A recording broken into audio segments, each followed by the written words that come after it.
Okay, so first job of the day, John Deere LT180. This thing is pretty old, it's probably like 15 years old. It's got a petrol V-twin engine in it.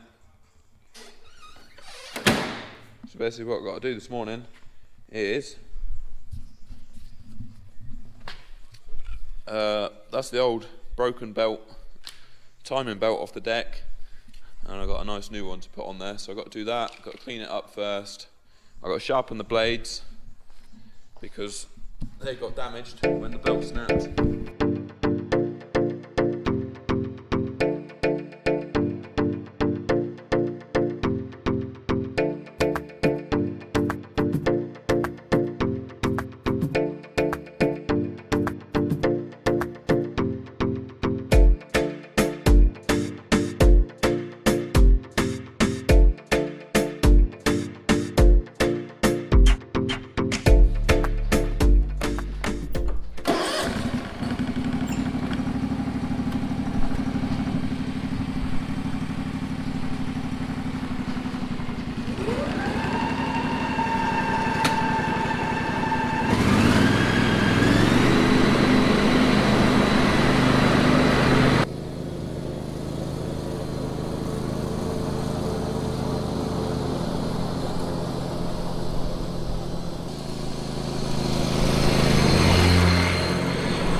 Okay, so the next job for today is little bit of chainsawing work. Just gonna go and chop the limb off an oak tree, tidy it up a little bit. It's the one that I showed you at the beginning of last week's video. We're just gonna take that limb off because otherwise, as soon as that comes out in full leaf, we'll get like a heavy downpour of rain and that will just snap straight off. So, like the other one did last year, I think they're putting cattle out there on Wednesday, so if we quickly get that chopped off today, on Monday, and then that'll be job done then. Spring barley's looking good. You see it out there, look. It's looking well. So yeah, right, we'll get to the grass field, and Dad's going to put me up in the man cage.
Okay, so it's Tuesday morning now. I'm just back out at this oak tree, clearing up our mess. I've done most of it, but yeah, so yeah, I had some other stuff on yesterday afternoon what I was sorting out. So I didn't get time to come back down yesterday evening. So yeah, Tuesday morning, I'm just down here doing this. I'm collecting up the brush, all like the little branches, and chucking them over there's a bit of wood over there, over the other side of the fence, just sticking them over there. And then the big cord wood, I shall take that up to the boss's house for firewood. So yeah, nice easy job this morning. And when I've finished clearing up, I'll show you the tree, because it looks a lot, the tree definitely looks a lot neater now, but she's also pretty well had it, to be honest. I should think, well, I'll be felling this tree in the next couple of years. She's definitely you know, on her last legs. But yeah, so you might have seen that I actually dropped the saw yesterday. Well, I didn't really just drop it. The oak limb sort of yanked it out of my hands, and yeah, straight out of my hands, and I let go, and it fell to the floor. Luckily, it wasn't too damaged. It just cracked the plastic brake handle. It's cracked that, so I've ordered a new one of them. But yeah, so I thought, I've had it happen to me once before when I've been cutting oak limbs, and this was a couple of years ago, and I actually, when it happened last time, I tried holding on to it because it was the first time it had happened to me, and you know, it nearly pulled me out of the cage and hurt my arms like. So this time I sort of knew what was going on, and as soon as I felt it going, I just let go, and yeah, luckily the saw wasn't that damaged, but it could have been worse. I could have either been pulled out of the cage, or the saw could have been crushed by the limb. So yeah, basically it just had hold of the saw, the bar, and yanked it out my hand. So yeah, right, I'll get you back on in a minute when I've got this lot tidied up. Okay, so all tidied up. I even just been throwing a bit of grass seed around down here and scratched it in with the grab tines. So yeah, so that's where the big bough came off. The most recent one snapped off, which left a massive hole in the tree. But to be honest, I don't think it's going to be long before that one snaps off. But we have left it for now because, you know, if we cut all those lower ones off, there's going to be nothing left. So, but I should think in the next couple of years we'll end up having to fell this tree anyway, because it's just going to keep on going. But we've tidied it up anyway. We cut that limb off there, and that one off there. That's the one that me and Dad, well, that snapped off last year, I think. We done that.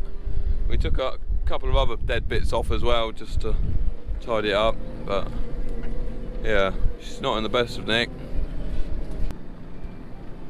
There you go, there's a quick view from a distance. Doesn't look too bad. There's several other oak trees out here as well in this field. That was the biggest one. Well, I think it still is the biggest one, even though half of it's now missing.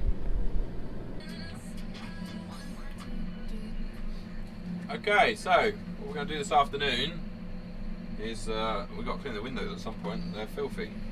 So I've just polished the bonnet. It was all dirty. So that's one job done. Most important job done, polish the bonnet.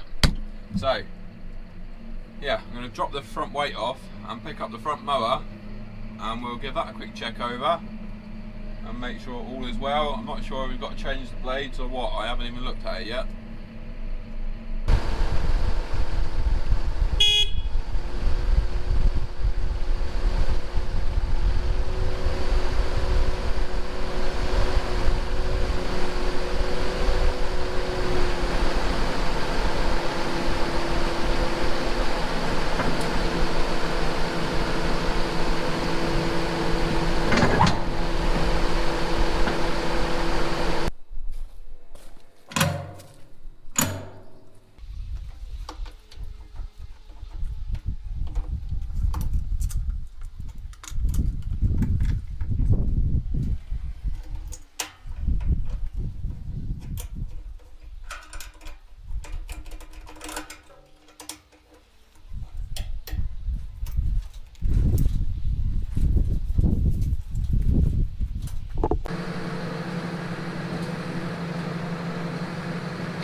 Okay, so got the mower on.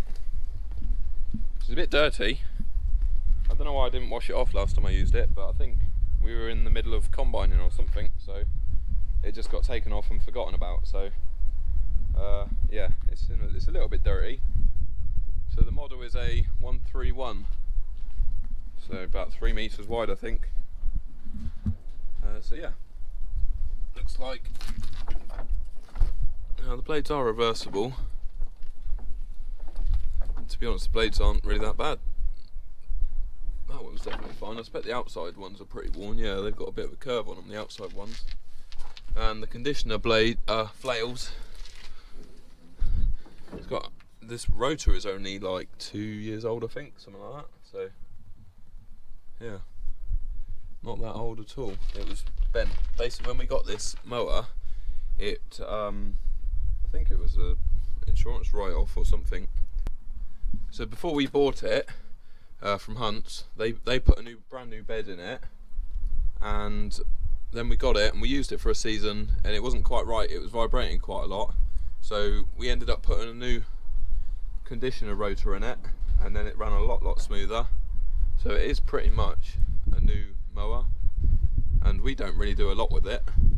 It does, what is it, about 60 hectares, I think, twice over, first and second cut. So yeah, not a lot at all really. Yeah, it'll do us for a while anyway. Fear the deer. Yeah, it was owned by a contractor before, and they wrote it off. Something went through it and it got written off, so they obviously got a new one and we got a fixed up one. Okay, welcome back. It's Wednesday morning now. Not getting on very well with this. Every time I just get started on it, I have to go and do something else, so we'll get there eventually. At least I'm not that pushed really. We just spent 2 hours this morning trying to get the Bateman sprayer going. Wouldn't start, nothing on the key. Well, there was power to everything in the cab.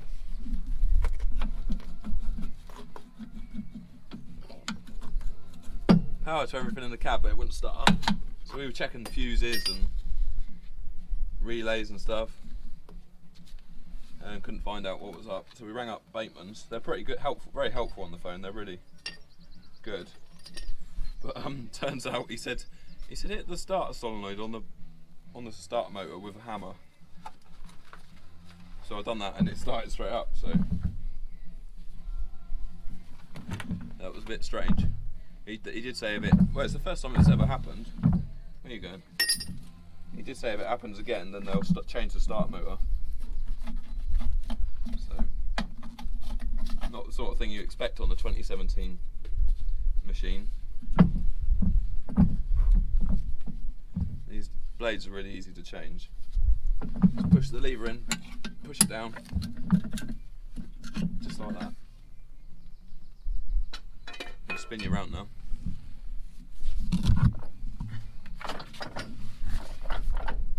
I've already greased it yesterday afternoon. I did get one thing done yesterday afternoon. Greased her all up. I've still got to check the gearbox levels. I'll wash it before I use it. There's no point in washing it now because by the time I use it, it'll all be dusty again. So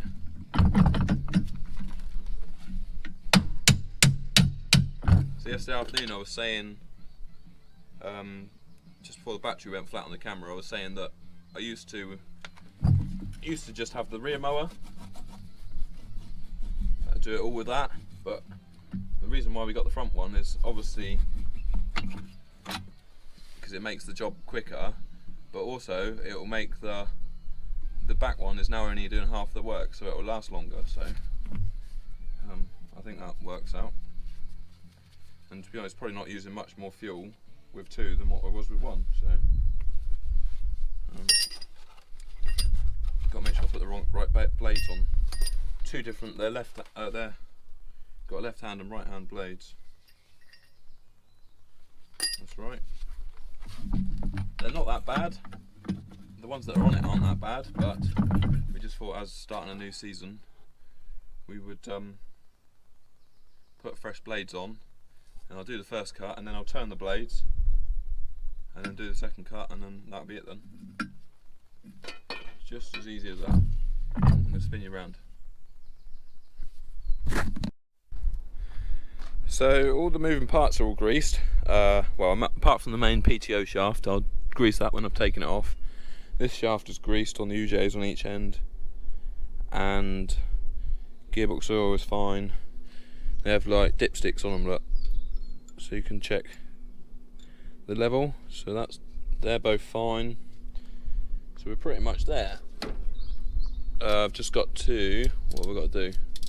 Check the oil level on the cutting bed, which I can't find the level bung quite right now, so I'm just going to search for that in a sec, and then should be done.